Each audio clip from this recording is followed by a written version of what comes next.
So look, I don't care if it's part of his so-called dead cat strategy to deflect attention from the plethora of disgustingly hypocritical number 10 2020 Christmas parties. Boris Johnson's pledge to start a national conversation about mandatory vaccination is downright dangerous. How can a man who proclaimed himself a proud libertarian even countenance the sort of health apartheid we now see tearing apart so-called liberal democracies like Austria and Germany? But disturbingly, the introduction of vaccine passports next week as part of what I'm calling Plan BS signals a creep in the direction of a biosecurity state that even controls what medical procedures you undergo. Those who choose not to be vaccinated for whatever reason, be it natural immunity maybe, or on moral or health grounds, will from next week start being banned from parts of day-to-day life, including concerts and other large events. For a government obsessed with levelling up, it's the poor and ethnically diverse who will be worst hit by the start of a two-tier society. But Boris Johnson made it clear he is actively considering forcibly jabbing his citizens. When asked this question by a member of the public at last night's hastily called Downing Street press briefing. Are mandatory vaccinations being considered, like they are in the EU and other global nations? And if not, why? Why is it acceptable to put measures on our freedoms, but not that on our vaccination statuses?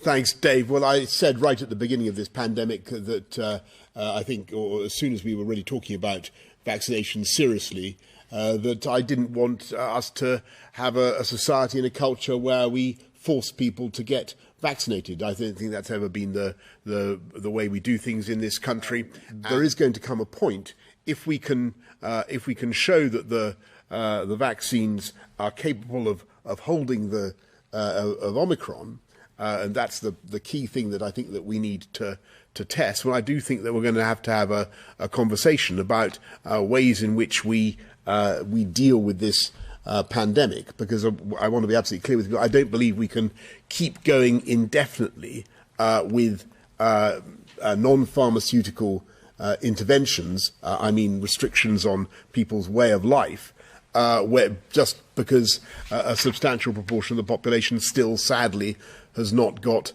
vaccinated. And I think we're going to need to have... I actually want to share with you an email that I received after the show last night when I mentioned this from Adam Tustian, because it sums up a huge amount of what I think you're feeling. So Adam said, I'm 41 years old and have been a Conservative supporter since the age of 12. I have voted Conservative at every single general election. I can tolerate the general incompetence. I can tolerate the lies.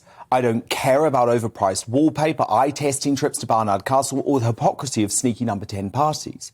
At a push, I can even excuse the fiscal incontinence, the destructive heresy of energy price controls, and worst of all, the headlong rush to recreate British rail. Even the economically suicidal, fact-free, intellectually dishonest net zero nonsense. It can all be excused on the basis that Labour would do far worse. However, Adam Tustian goes on. Today, the Prime Minister was asked about implementing mandatory vaccination. As someone who has had both vaccines, the only morally acceptable answer was no. Instead, Boris tells us we need a national conversation. I will never vote for this man ever again. I cannot put into words how angry I am right now.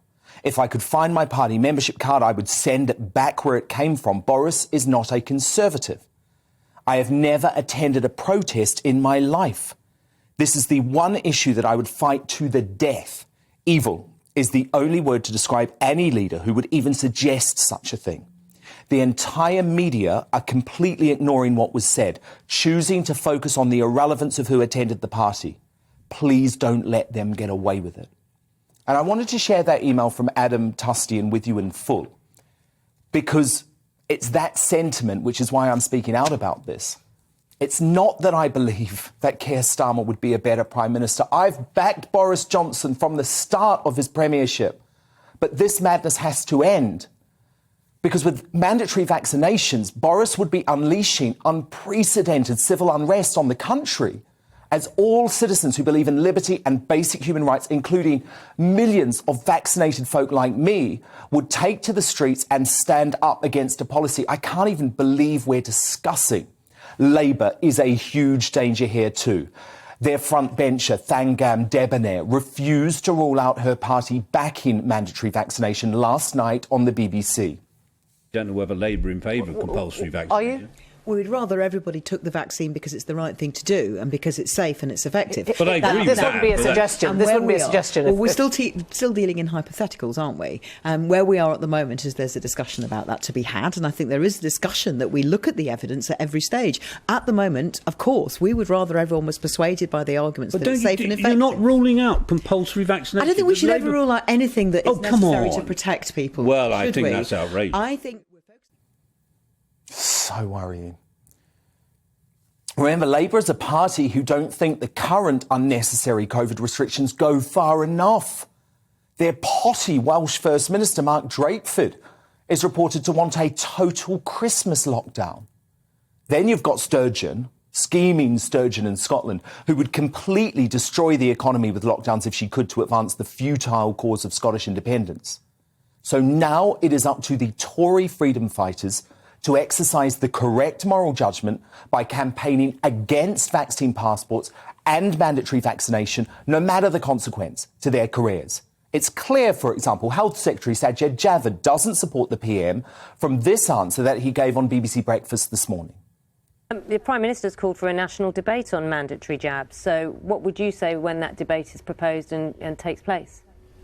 Well, I think the Prime Minister would probably agree with me with what I've just said around mandatory jabs, and so I don't think there's the need for a debate on mandatory jabs at all for the reasons I've said. But perhaps the Prime Minister is just referring to what we've already set out in Parliament in certain high-risk settings, and that is the requirement for NHS workers and social care workers.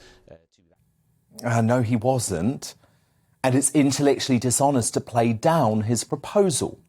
For too long, good, senior and moral ministers like Grant Shapps, Rishi Sunak and Liz Truss have hidden behind collective cabinet responsibility as our civil liberties and freedoms are stripped away bit by bit in the name of COVID, a virus with a 99.8% survival rate. Shapps reportedly accused the authoritarian madman Michael Gove of wanting to kill the whole economy during Tuesday's cabinet.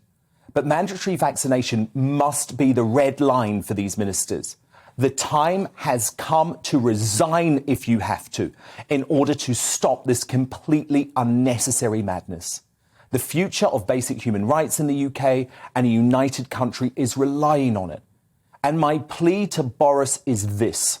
For the good of the country, you must immediately admit you made a mistake to suggest a national conversation about compulsory vaccination and rule it out once and for all.